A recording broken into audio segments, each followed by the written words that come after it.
Здравейте, скъпи приятели! Искам да ви разкажа за верността и изпълнението на Божието Слово в нашия живот. През далечната 1997 година по това време живеех и служех в град Добрич.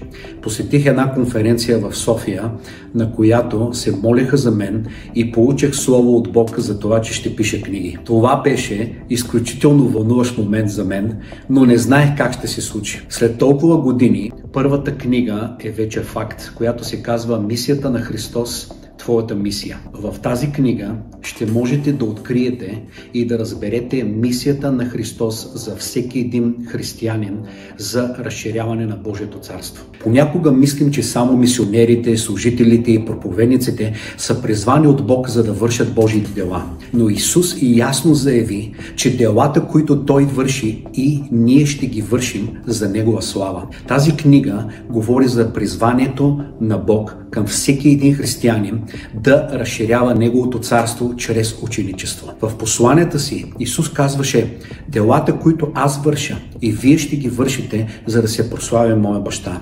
Ето защо в книгата разглеждаме принципи за това как да бъдете Христови ученици и да водите другите в ученичество. В книгата ще откриете още връзката между мисията на Христос, която Той предаде на своите ученици, които нарече апостоли, и ги изпрати по целия свят с мисията да обучават всички народи в ученичество.